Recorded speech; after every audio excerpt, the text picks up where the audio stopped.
Good day all.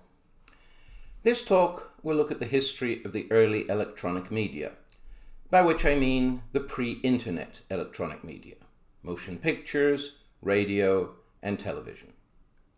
For each of these media, I shall begin with an international history, focusing on Europe, especially Britain and the US, and then I shall look at Canada. However, I shall begin with a brief introduction to the electronic media as a whole by drawing a comparison between the electronic media and the print media. In a nutshell, the history of the electronic media has been quite different from that of the print media, and yet the situation in which they find themselves today is basically the same. First of all, historically, the electronic media have developed much more quickly than the print media. As I said in my previous talk, the press originated in the 17th century, but did not become a true mass medium until the late 19th century. The electronic media were born with the 20th century, and in a few decades had come to span the world. Secondly, the printing press and the press were both European inventions which were brought to North America and the rest of the world by the British and French. The electronic media were invented simultaneously in Europe and North America, and in practice, the US has always dominated the world's electronic media. Thirdly, the press was established by many small, independent publishers. The electronic media have been set up by much larger enterprises.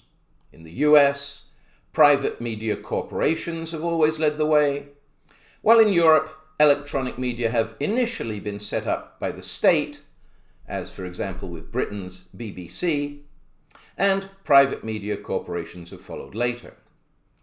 Canada initially followed the European model, establishing the CBC, but in recent years has become increasingly dominated by private US media corporations. Fourth and finally, the press was initially financially dependent on support from politicians and political parties, leading to a very partisan press. While this has declined in recent years, most papers still explicitly support one particular political party. The electronic media have always been financed more by advertising, and so have always been much less political and focused more on entertainment, and their coverage of politics has always been more impartial. Despite these differing histories, both the print media and the electronic media today find themselves for the most part in the same situation, namely, they're both corporate oligopolies. Whether you look at print media like the press and books, or electronic media like movies and TV, each sector of the media is dominated by a handful of large, rich corporations.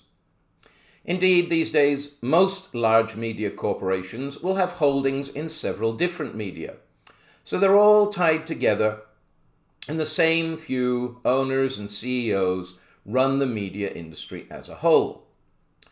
Because they're all big businessmen, their media all tend to exhibit the same pro-business, right-wing bias, which to a large extent has become the norm in modern Western culture. However, there is one exception to this corporate oligopoly: the internet. Nobody owns the internet, and nobody controls the internet. The internet is another example of something I said in a previous talk. Whenever a new medium appears, at first it's controlled by an elite minority, but eventually it spreads throughout society. Literacy was for thousands of years a virtual monopoly of the priesthood, but today we have near universal literacy. Similarly, the early electronic media were and are controlled by corporations, but the internet is available to everybody. This social change is why I shall examine the internet in a separate talk. That, and because my history looks at individual electronic media in the chronological order of their appearance. So the internet, which is the most recent electronic medium to appear, will be the last medium that I look at. I shall begin with the first electronic medium to be invented, namely motion pictures. Motion pictures, or movies, were of course invented as an extension of still photography. Photography was invented in England and France in the early 19th century. However, the first technique for mass-producing photographic film for sale to the general public was developed in the US in the 1880s by George Eastman, the founder of Kodak. Shortly after that, in 1889, Thomas Edison invented the first motion picture camera and projector, at first called a kinetoscope. In 1893, Edison established the world's first movie studio at his lab in New Jersey. Many variations and improvements on Edison's design were patented by numerous people throughout the US and Europe during the 1890s, and with the start of the 20th century, movies were ready to be presented to the general public, especially in the US. The earliest movies were shown in penny arcades, which were modelled after the penny press in that admission was just 1 cent. Their audience consisted of the new urban working class, and the content of early movies catered to simple tastes: slapstick comedy, sports, even a little softcore porn, normally entitled What the Butler Saw, which was usually looking through a fake keyhole at Milady getting out of her bath. Nudity was quite common until censorship came in during the 1920s. Travelling shows swiftly developed, which would present a program of several short pieces and charged a nickel, hence the name Nickelodeon. The movies of this time were, of course, black and white and silent. So you couldn't have anything involving a lot of dialogue or character development or complex plots. Instead, you had a few stereotyped, easily recognizable characters: the cop, the robber, the boss, the pretty girl, the jealous husband, and the country bumpkin. Charlie Chaplin's Tramp is one of the few characters that still endure today.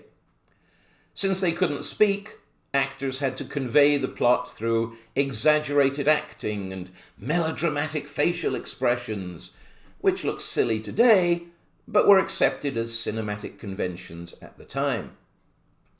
The most common types of movies were slapstick comedy, such as slipping on a banana peel or getting a cream pie in the face, or simple adventure stories where the heroes were usually firemen or police officers.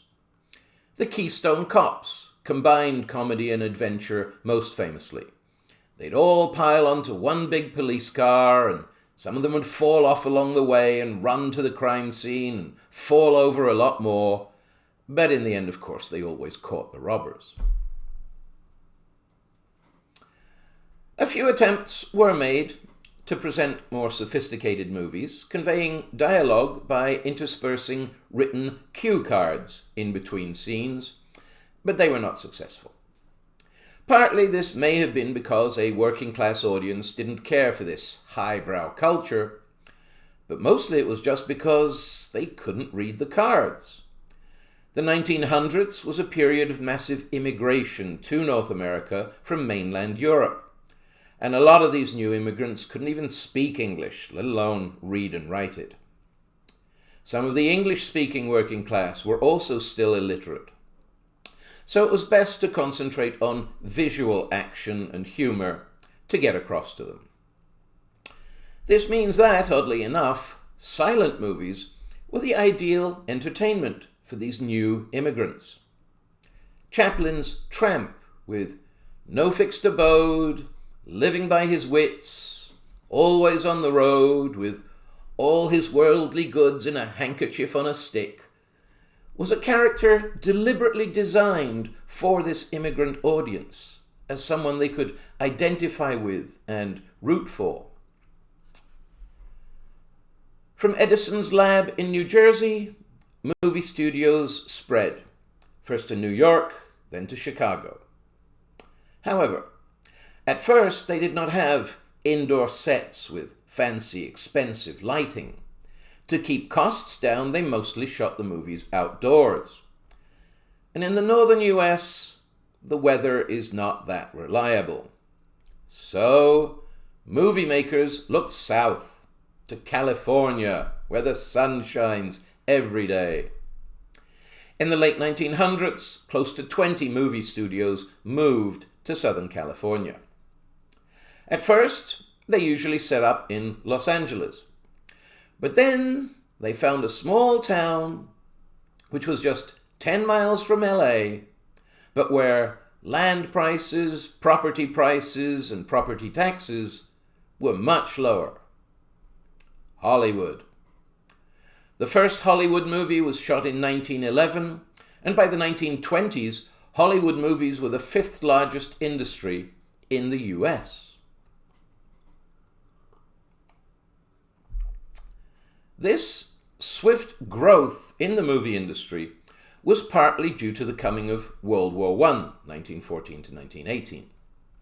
World War I had a major impact on movies. When the US entered the war, many Americans still believed that it was a European war that the US should stay out of. So, the US federal government commissioned a number of patriotic propaganda movies to stir up support for the war.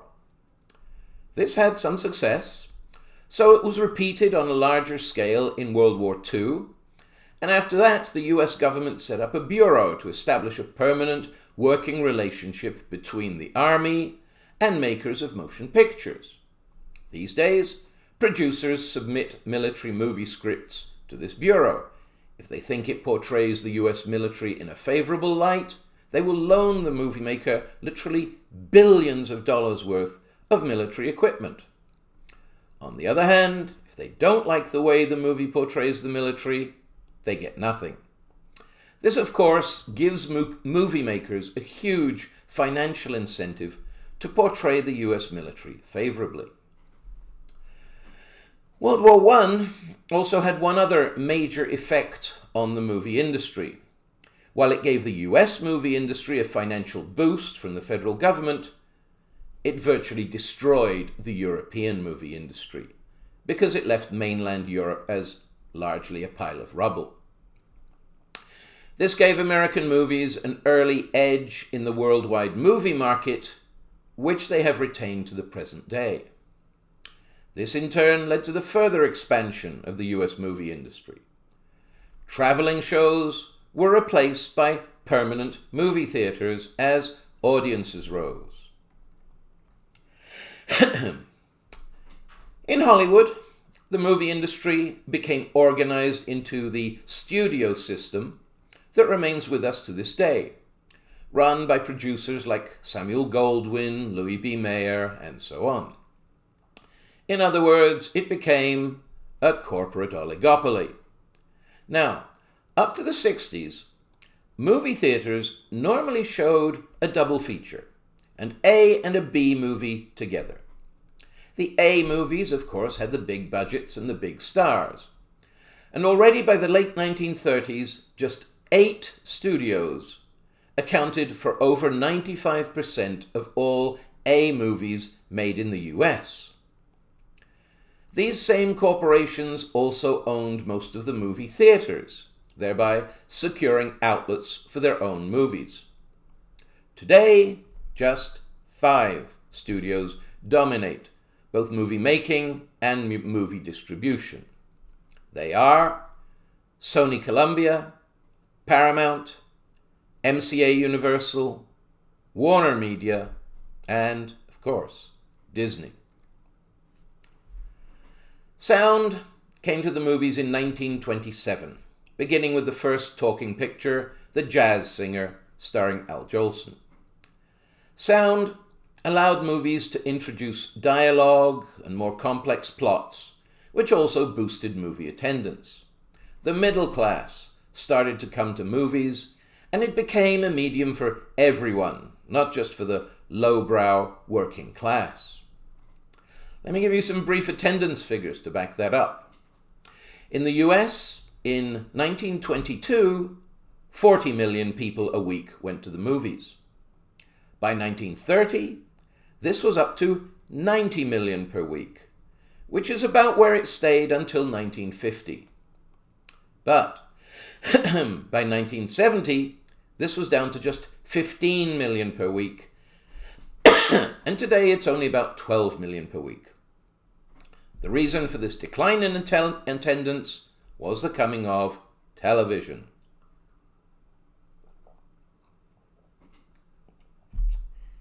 TV took away attendance money from movie studios, but it gave that money back in other ways. Firstly, TV regularly shows reruns of movies, for which it pays the studios royalties. Secondly, in the 1950s, Hollywood began producing made-for-TV movies, which now make up about half of all the movies made in Hollywood. As B movies were phased out, made-for-TV movies took their place, as they're cheaper to make than movies for the big screen. This cooperation has led to closer corporate ties between Hollywood and US TV corporations. Hollywood, of course, continues to dominate the world movie industry. In 2018, American movies made $11 billion of the global box office of $41 billion, which is far more than any other country.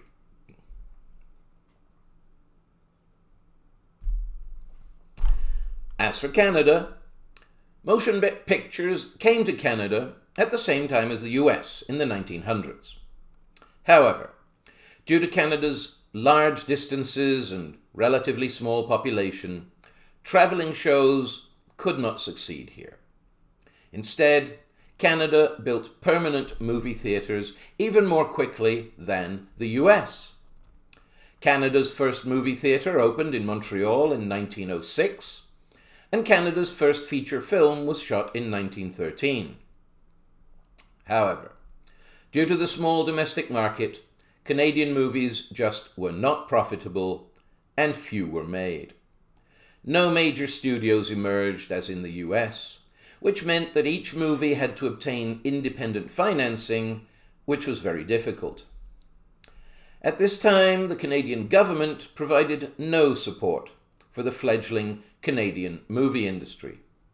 Instead, once Hollywood got going, the Canadian government simply encouraged the US studios to think of Canada as part of the US domestic market. As a result, there was a total of only about 70 Canadian feature films made in the first half of the 20th century. The Canadian movie industry only started to grow when it started getting financial support from the state. And that only happened with the coming of World War II. The government wanted patriotic movies to drum up support for the war effort. It couldn't use American movies because the US didn't start making those until after it got into the war, which wasn't until after Pearl Harbor, a couple of years later than Canada. So, to create its own wartime propaganda, the Canadian government set up the National Film Board, the NFB, as soon as the war started in 1939. After the war, the government decided the NFB's role would be to provide the Canadian public with fact, not fiction. In other words, documentaries, not feature films. This meant that the NFB did not compete with Hollywood. The NFB has provided employment for Canadian movie school grads who would otherwise probably have to go to the US in search of jobs. These grads have generally produced well-researched and well-made documentaries. I've used them myself in some of my courses. The NFB has enough independence that these documentaries are often much more critical of governments and corporations than the mainstream media. The only problem is that outside of classrooms, they're not promoted, and so not many people ever see them, although these days many of them are available on the internet. After the creation of the NFB in 1939, it took until 1967 for the Canadian state to create an organization to support the making of Canadian feature films. The Canadian Film Development Corporation, which was renamed Telefilm Canada in 1983. With financial support from this body, the number of Canadian movies rose significantly. In the 50s, only 2 or 3 movies a year were made in Canada. But in 1975, 36 were made, and in 1992, 56 were made. Since then, it has leveled out at 40 to 50 movies a year. As for movie attendance, just as in the US, this rose until the coming of TV in 1952, then fell. 1952 saw the all-time high of Canadian movie attendance, which was a total of 263 million customers. By 1960, this had fallen to 140 million, and by 1986 it was down to 76 million. However, since then it has risen, and in 2008 it was 106 million. The main reason for this is that the original movie theatres, which consisted of one big theatre showing one movie, have been abandoned and have been replaced by multiple theatre cineplexes, usually located in shopping malls. Today, movie exhibition in Canada is completely dominated by Cineplex Entertainment. This is a Canadian-owned company which owns nearly all the major movie theatres in Canada. Today, Cineplex operates 162 theatres and gets over 90% of movie attendance in Canada. The problem for Canadian movies is that they have a great deal of difficulty breaking into the Canadian market, let alone anywhere else. The average US movie makes back about 90% of its investment on the domestic market alone. The average Canadian movie makes back just 30% of its investment on the Canadian domestic market, even though Canadian movies cost much less to make than US movies. Through the 21st century, Canadian movies have only had about 10% of total screen time in Canada and have only made about 10% of total attendance revenues. For example, in 2008, Canadian movies made just $40 million out of a total of $1.4 billion in attendance revenue. Over 90% of the remaining revenues went to the Big Five American studios. However, despite this relatively small income, the Canadian movie industry is surviving and currently has over 100,000 people working in it nationwide. We move on now to look at the history of radio. Radio was invented by the Italian Guglielmo Marconi in the 1890s, and the initial surge in the public popularity of radio came in the 1920s. In the US, radio stations were started up both by big electrical companies and by small independent operators. For example, in 1919, General Electric founded the Radio Corporation of America, RCA, which is still one of the big radio corporations. But in the early 20s, thousands of independent radio stations were established. The result was radio chaos. Different stations would broadcast on the same frequency, so everybody's signal interfered with everybody else's. the US federal government had to step in to regulate the airwaves, which it did, with the 1927 Radio Act. This act declared that the airwaves were public property and that radio stations had to apply for licenses to operate. When they got their license, they would each be assigned a different frequency so that they did not interfere with each other. Getting radio organized increased its audience and attracted the attention of more large corporations. For example, CBS and NBC were both founded as radio companies in 1927. In 1934, the Federal Communication Commission, the FCC, was set up to oversee the licensing process, which it still does. After that, the 1940s saw a continued radio boom. Radio was very profitable because its operating costs were relatively low and advertising revenue was high. Early radio carried a full range of programs, the way TV does now: drama, comedy, current affairs, and so on. But, just as it did with newspapers and movies, TV took away much of that audience in the 1950s. People would rather watch a show than just listen to it. For a while, there were fears that TV had simply made radio obsolete and that it would die out as a medium. But, despite what the Buggles sang, video did not kill the radio star.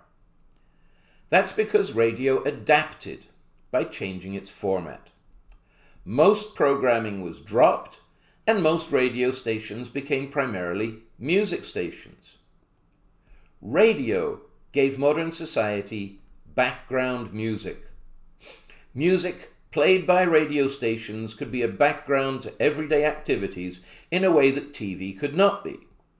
If you're watching TV, then you have to focus on the TV. You can't really do much else. But you can have music in the background wherever you are and whatever you're doing. At work, at home, in the elevator, or in the car. Today, about a third of all radio listening takes place in cars.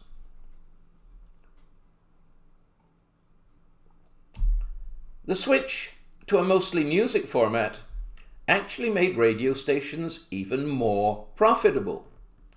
They didn't have to pay voice actors anymore, and they got most of their music for free as promotional materials put out by recording companies. All they had to pay for was a few technicians, a few disc jockeys, and usually a 5-minute news summary for the top of the hour, which is also cheap. In the 1970s, talk radio became popular, and here again, the show's content is provided for free by the general public who call in to talk, so profits remained high. In the 1990s, radio stations began to broadcast over the internet. Now, technically, if it's not being broadcast over the airwaves, then it's not radio. However, these stations generally broadcast the same content over the airwaves and the internet, so they're still considered primarily radio stations, and they remain profitable. Today, there are over 11,000 radio stations operating in the US.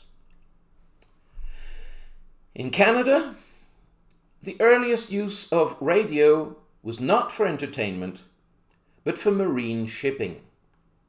Radio allowed ship-to-shore communication, which could save sailors' lives in bad weather. Since lives were at stake, the Canadian government could not permit people to broadcast on any frequency they felt like, as in the US. Rather, already in the 1900s, more than 20 years before the US, Canada set up a system of radio licensing and frequency allocation. As a result, the radio chaos of the US never happened in Canada, although interference from US stations was bad enough before 1927. Canada also adopted the British system where, strange as it sounds today, anyone who owned a radio had to buy an annual radio license. This was only scrapped in 1953.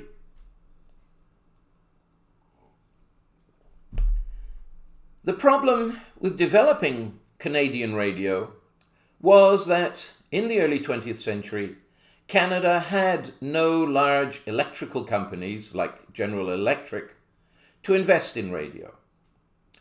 Through the 1920s, Canadian radio stations were just small, local, independent businesses. Faced with the possibility that Canadian radio could soon become completely dominated by bigger US stations, the federal government decided to get into the radio business. In 1932, it passed the Radio Broadcasting Act. This act established the state-owned Canadian Radio Broadcasting Commission, the CRBC, which in 1936 was expanded, reorganized, and renamed as the Canadian Broadcasting Corporation, the CBC, which is of course still with us. At first, the CBC not only operated its own radio stations, it also ran the licensing system for private stations. But in the early 50s, private stations began to protest that it was unfair that they were being regulated by their competitor, the CBC. So, in 1958, a new Broadcasting Act was passed, which put an independent body in charge of licensing. This body has gone through a number of name changes, but since 1976, it has been called the Canadian Radio, TV and Telecommunications Commission, the CRTC.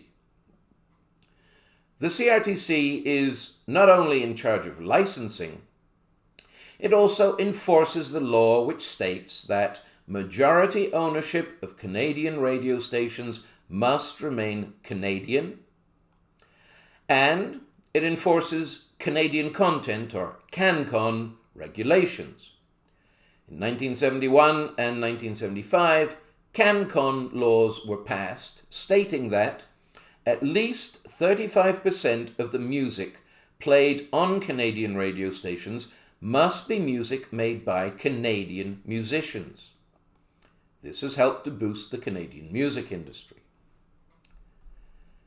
These days, over 90% of Canadians listen to the radio at least once a week, and the average Canadian listens to the radio for 18 hours a week. Where prime time for TV watching is 7 to 9 p.m., prime time for radio listening is 7 to 9 a.m. People like to listen to the radio as they're getting up and going to work. There are presently over 1,200 radio stations in Canada, and thousands more are available over the internet. The CBC's share of the radio audience has shrunk to less than 10%. However, the CBC remains Canada's only national radio network. All others are local stations funded by local advertising. Radio receives a fairly steady 10% of the total that corporations spend on media advertising, and so it remains a profitable industry.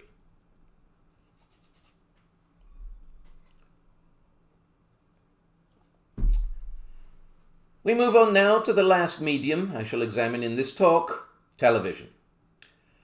The technology of television was developed gradually by a number of inventors in the course of the 1920s and 30s, especially in Britain and the US. RCA played a major role in this, and so the US was the first country to develop a fully functioning TV system, approved for public broadcasting by the FCC in 1941. However, industry was focused on military production at the time, so TV only took off after World War II ended in 1945. In the course of the late 40s and early 50s, the entire Western world established TV almost simultaneously. The post-war economic boom ensured the swift spread of TV. In the US, by 1948, there were already over 70 TV stations, and by 1960, there were over 50 million TV sets in the US. Early TV was broadcast over the airwaves, like radio.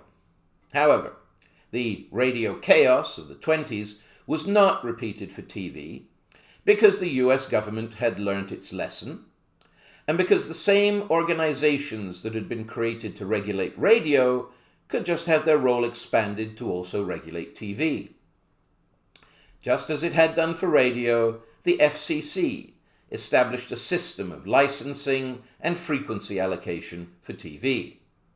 Similarly, large private radio corporations like CBS and NBC also expanded into TV. And finally, to pay for it all, advertising also made a smooth transition as advertisers modified their radio ads into TV ads. At first, advertisers not only made ads, they made the TV programs during which those ads were shown. Originally, TV networks did not make TV programs.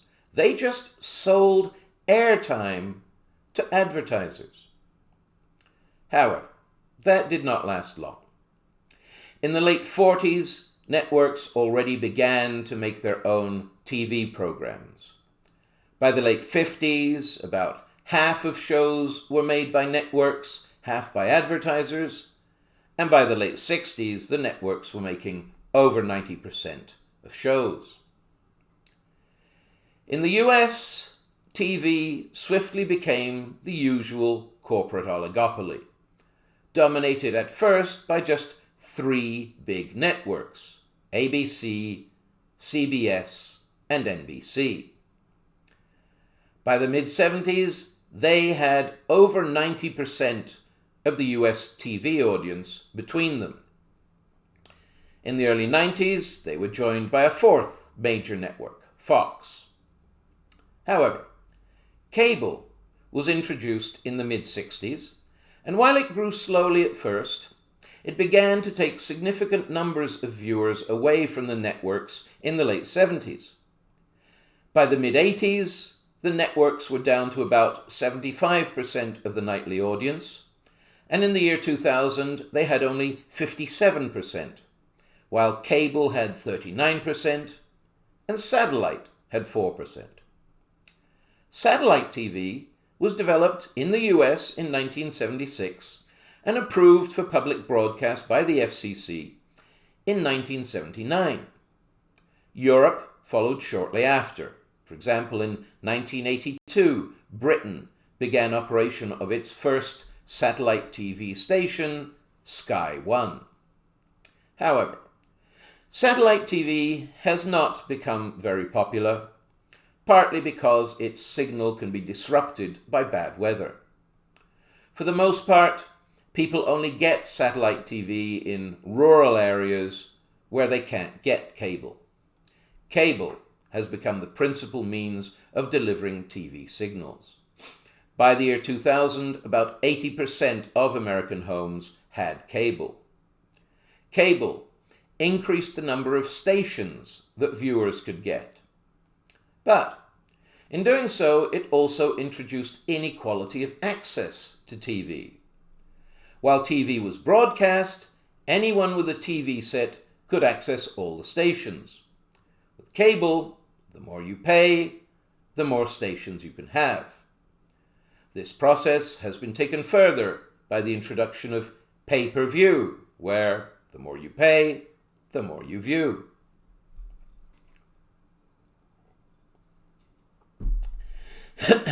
However, delivering more stations has only increased consumer choice up to a point. Many different stations show the same shows in endless reruns.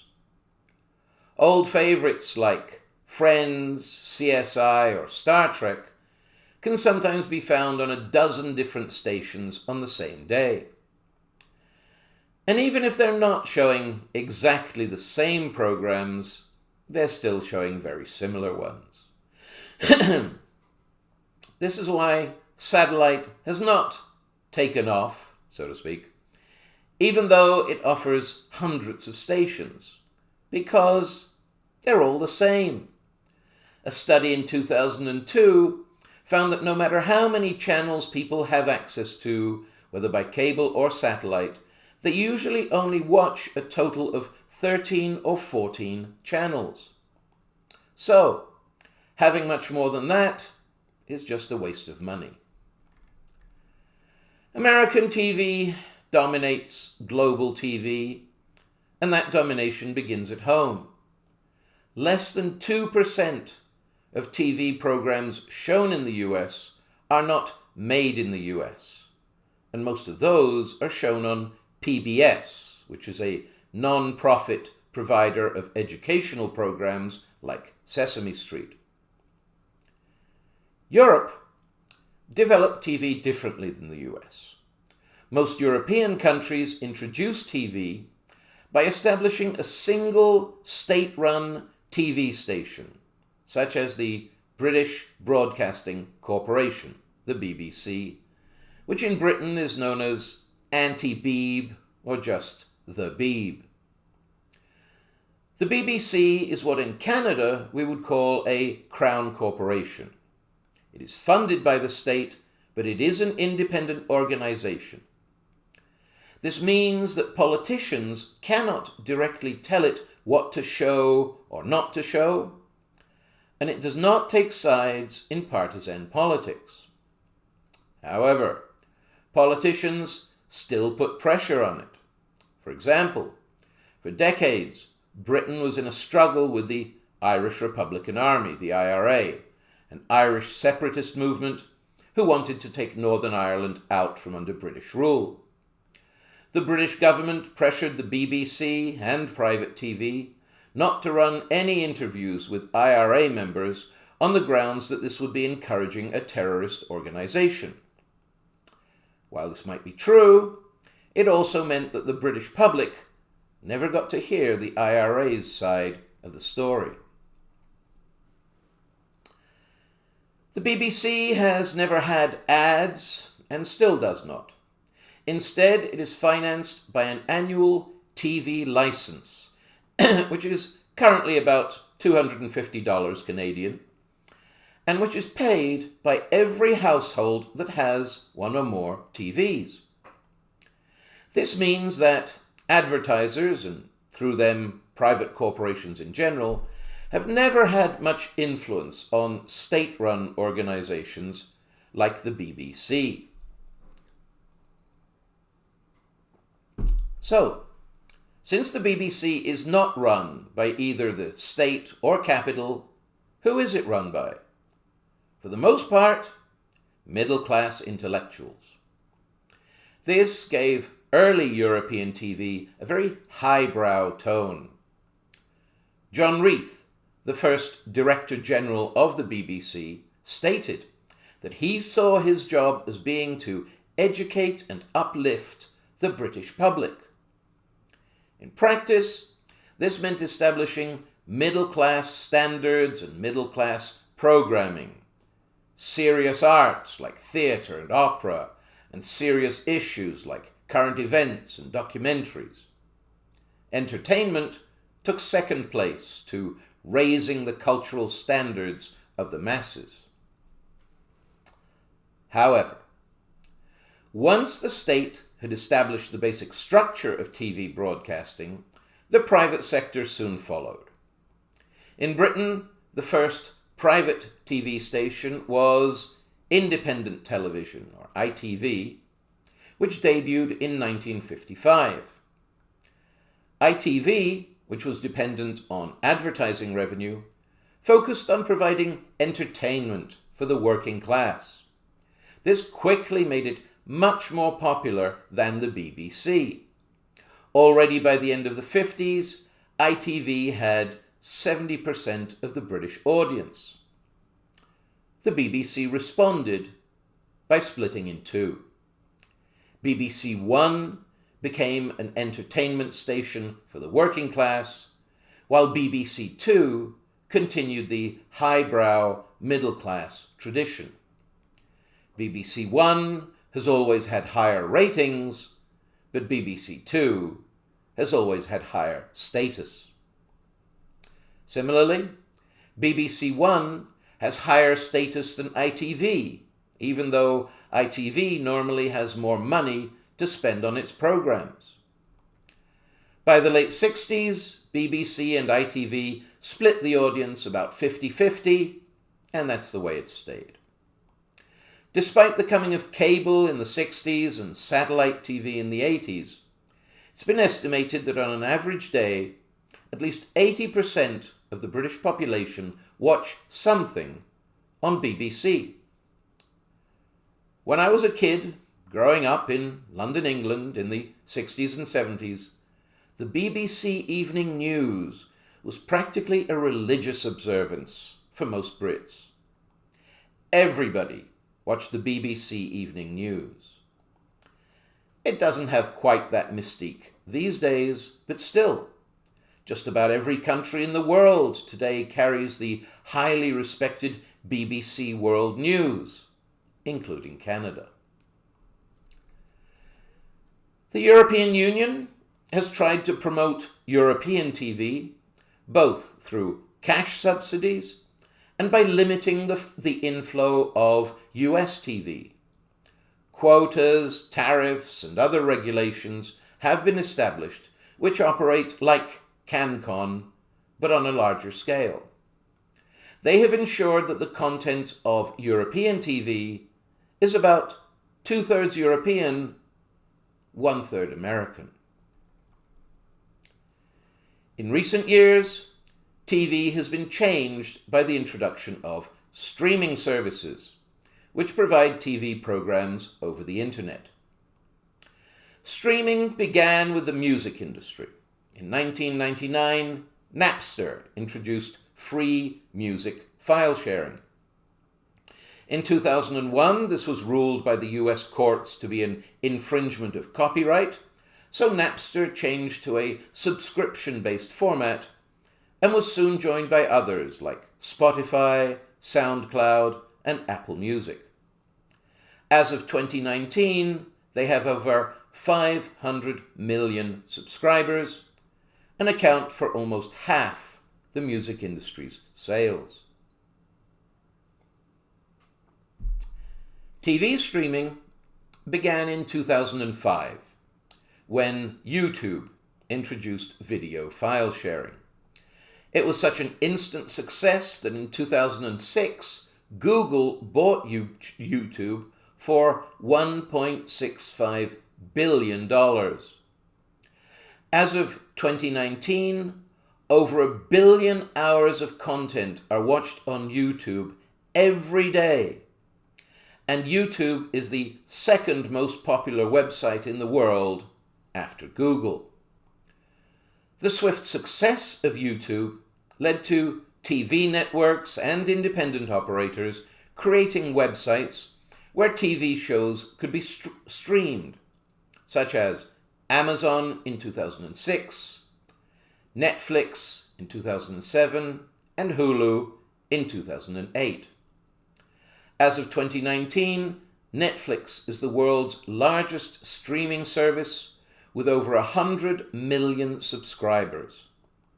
About 1/3 of all internet bandwidth in North America is used on Netflix. As of 2017, 28% of US adults cited streaming services as their main means for watching TV, and 61% of those aged 18 to 29 cited it as their main method. Many of these young adults have become so-called cord cutters, which means they've cancelled their cable or satellite hookups and get all their TV programs via streaming services because they're a lot cheaper.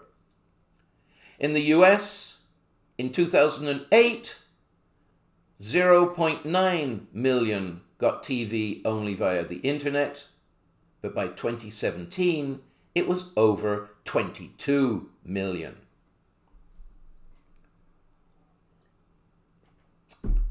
Like all the other media, TV has had to adapt to the coming of the internet. As cable companies have steadily lost subscribers, some, like CBS, have responded by setting up their own streaming services. In 2019, Apple and Disney also launched major new streaming services. In short, TV has gone from broadcast to cable to satellite to internet. The medium keeps changing, but the programs remain pretty similar. In Canada, as in the US and Europe, TV began as an offshoot of radio. The CBC was originally set up to provide a national radio network, and in 1952 its role was expanded to also provide a national TV station. The problem was that Canada did not set up a licensing system to fund the CBC the way Britain did for the BBC. As a result, while the CBC was to some extent directly modelled on the BBC, it was always much more poorly funded, and this has never changed. Today, the CBC is the third worst funded public broadcaster in the world. Early CBC TV transmissions were only in Toronto and Montreal. The rest of the country was served by privately owned regional stations which operated under license from the CBC. However, as the CBC expanded its operations, fully independent private TV stations were set up, beginning with CTV in 1961. CBC and CTV correspond to BBC and ITV in Britain. Today, CTV is owned by Bell Media, which, together with Shaw Media and Rogers Communications, make up Canada's corporate TV oligopoly. The underfunding of the CBC has meant that, right from the start, there was one big difference between the CBC and the BBC. The BBC has always made the majority of its own shows. The CBC never has. Very quickly, the CBC began to import a majority of its programming from the US. The reason for this is simply that it is much cheaper to buy US programs for a fraction of their production cost than to make our own programs from scratch. This applies to private Canadian TV stations as well, and it's never changed. In 2008, Canadian TV networks spent $740 million to buy US shows, but only $55 million on Canadian-made shows.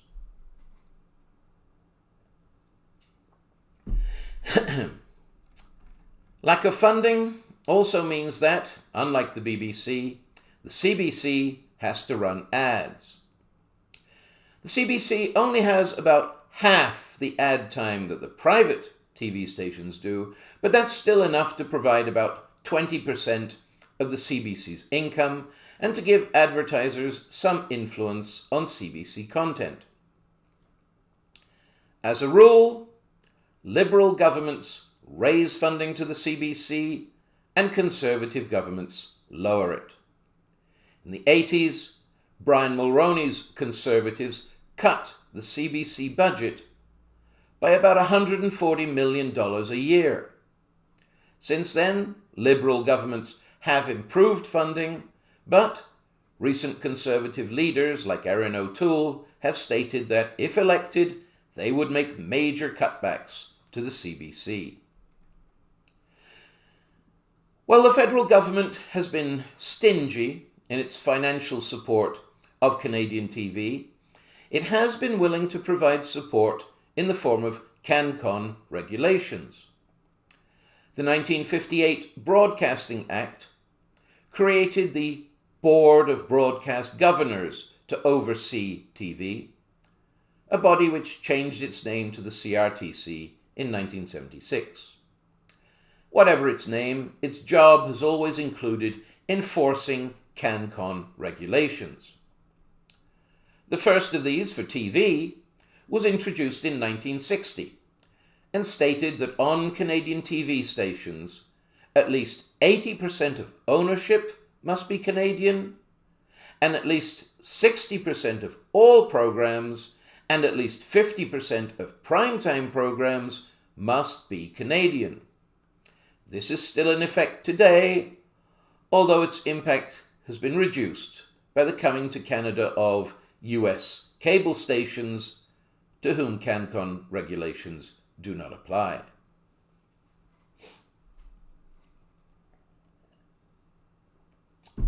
TV only began in Canada in 1952, yet by 1960, about 3/4 of Canadian homes already had a TV set.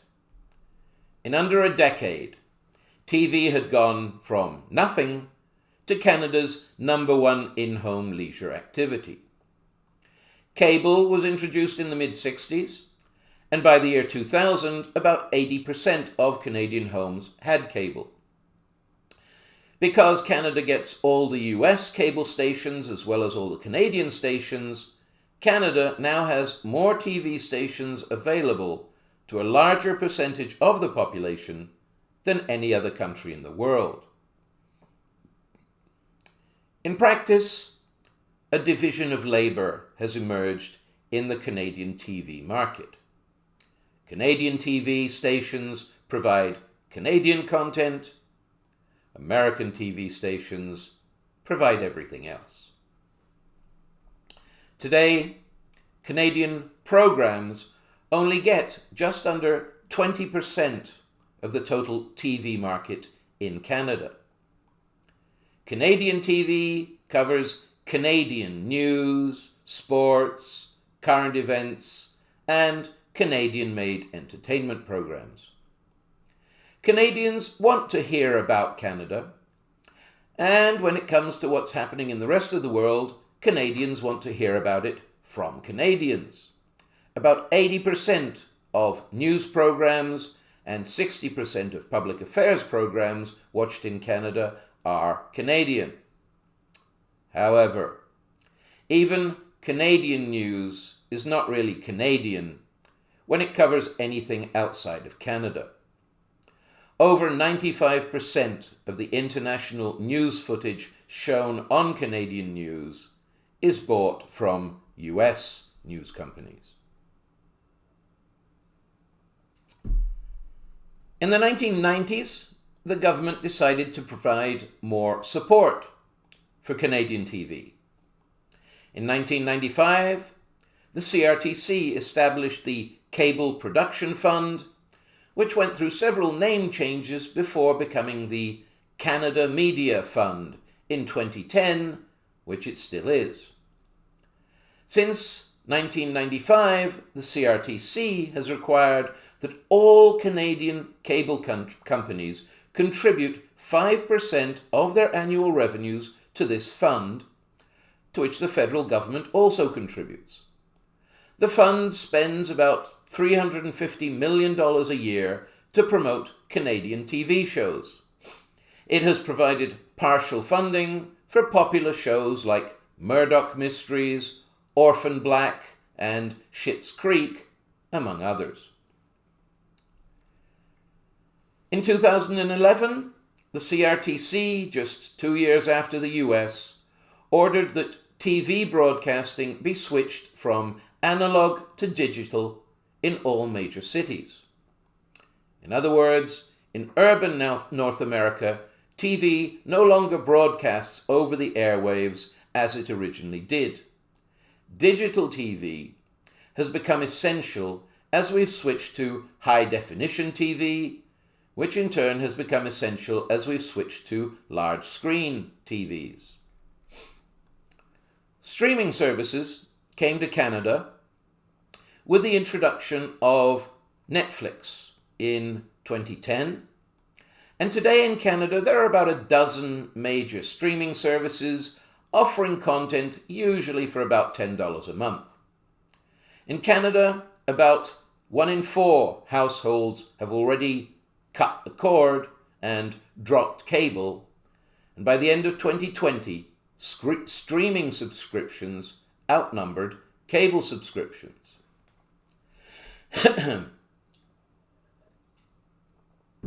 Streaming has changed viewing habits, promoting binge watching. Instead of watching one episode of a TV series per week, people now watch the whole season in one binge, watching all day or for several days in a row. Streaming services such as Netflix now sometimes release entire seasons of original series at once, further promoting binging. And so, people continue to spend more and more of their lives staring at a screen. In 1996, the average Canadian watched 23 hours of television per week.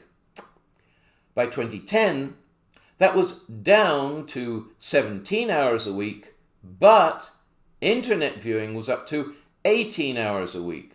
So altogether, 35 hours a week staring at a screen. TV viewing time is down, but TV program viewing is not, since much of that internet time consists of watching streaming TV shows. I would argue that the rough equality in those viewing hours shows that today, TV and the internet are about equal as the most important media in modern society. My next talk will look at the internet, but that concludes what I have to say on the early electronic media. A transcript of this talk is available if you're interested. Good day.